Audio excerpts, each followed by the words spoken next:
Hello friends, मेरा नाम Saurabh Saraswat कुरे Hiroshima से। वैसे मैं आज चेन्नई में हूँ और ये वीडियो मैं एक प्रोसीजर आपको बताने जा रहा हूँ इसमें कि जो कि मैंने ट्रैवल किया था 25 मार्च को टोक्यो से दिल्ली कि अभी जापान से एग्ज़िट और इंडिया में एंट्री के क्या रूल हैं, तो वो मैं आपको एक्सप्लेन करूँगा। ये इस वीडियो को बेसिकली मैंने तीन कैटेगरी में डिवाइड करा है। एक तो ये है आपका pre departure preparation, then what will happen once you enter into Delhi, India. Then third is I added domestic travel. So पहले प्री डिपार्चर प्रिपरेशंस की बात कर लेते हैं। तो सबसे पहले एज यूजुअल आपको अपना RT-PCR कराना है, लेकिन मैं इस बार काफ़ी शॉक था। RT-PCR रिपोर्ट जो है वो 2 आवर्स में मिल गया। यूजली अर्लियर 24 आवर्स 12 आवर्स वो लोग लेते थे, बट 2 आवर्स में मिल गया। अगर आपके यहाँ भी कोई क्लिनिक है तो आप पता कर सकते हैं, it will save you lot of time. तो आप अपना सबसे पहले RT-PCR कराएं। RT-PCR कराने के बाद उस RT-PCR को along with your passport, ticket and other information आपको एयर सुविधा पोर्टल पे अपलोड करना पड़ेगा। और एयर सुविधा पोर्टल से आपको एक एक्नॉलेजमेंट कॉपी मिलेगी जिसको कि आपको अपने साथ रखना है, वो चेक इन काउंटर पे चेक होगा। जब आप अपना ये सब कर लें, इतना काम हो जाएगा। उसके बाद एयरलाइंस आपको 1-2 दिन पहले एक ईमेल भेजती है जिसमें कि वो आपसे ये कहती है कि आप एक अंडरटेकिंग दें जिसमें लिखा हो कि अगर आप कोरोना पॉजिटिव हो जाते हैं या आपको किसी रीज़न से क्वारंटीन होना पड़ता है तो उसका कॉस्ट एयरलाइंस नहीं बियर करेगी, पैसेंजर को खुद उठाना है। तो ये मेजरली 3 चीज़ें हैं जो आपको प्री डिपार्चर प्रिपरेशंस में रखनी है। एडिशनली अभी भी जापान के इंटरनेशनल टर्मिनल भी सुनसान सी पड़े हैं, कोई बहुत ज़्यादा चहल पहल नहीं है वहाँ पे। तो अपनी थोड़ा इस तैयारी से भी जाएं कि बहुत कुछ आपको वहाँ मिलने वाला नहीं है। अगर बच्चे हैं तो उनके लिए कुछ खाने पीने का सामान भी अपने साथ लेके जरूर चलें। अब बात करते हैं दूसरे पॉइंट की, जो कि है जब आप लैंड करेंगे तो क्या होगा दिल्ली में। तो जैसा कि मैंने अपने पिछले वीडियो में बताया था कि कुछ नहीं है। अगर आप दिल्ली उतरते हैं, वैसे उनको आपका RT-PCR रिपोर्ट चेक करना चाहिए, बट वो आपका RT-PCR रिपोर्ट, मेरा तो चेक नहीं हुआ 25 मार्च को, कोई चेक नहीं, कोई आपसे पूछ नहीं रहा आप कहाँ से आ रहे हो, क्या कर रहे हो। आप अपना फ्रीली आना जाना आ सकते हो। अपना इमिग्रेशन करो और इमिग्रेशन करो, कस्टम करो, पैकेज उठाओ, निकल लो वाला कॉन्सेप्ट है। तो ऐसा कोई बहुत बड़ा दिल्ली एंट्री में मुझे ऐसा कोई बहुत बड़ा प्रॉब्लम नहीं दिखा। देन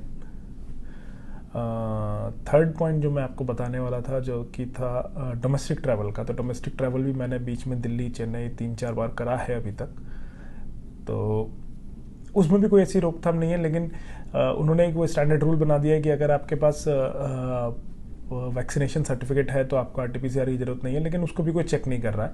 आप फ्रीली अपना कर सकते हो। डोमेस्टिक में मुझे ऐसा कोई बहुत ज़्यादा दिक्कत दिखी नहीं है अभी तक में। तो ये तो बात हो गई प्रोसीजर्स की। अब बात करते हैं, एक दो मेरे को नए रूल मिले थे। एक तो नया रूल एक्चुअली भी आया ही है 8 और 10 अप्रैल को, एक वो है। एक दूसरा 10 फेब का मुझे कुछ डिटेल मिला था जो कि मैं शेयर करना चाहूंगा। तो पहले 8 वाले की आपसे बात करते हैं। 8 अप्रैल ऑनवर्ड इंडिया को जापान ने अपनी एंट्री डिनायल लिस्ट से हटा दिया है। तो इसका मतलब जो है, जो मैं समझा हूं जापान के मिनिस्ट्री ऑफ फॉरेन अफेयर्स की वेबसाइट से, कि अब इंडिया से कोई भी एंटर हो सकता है विद अ वैलिड वीजा।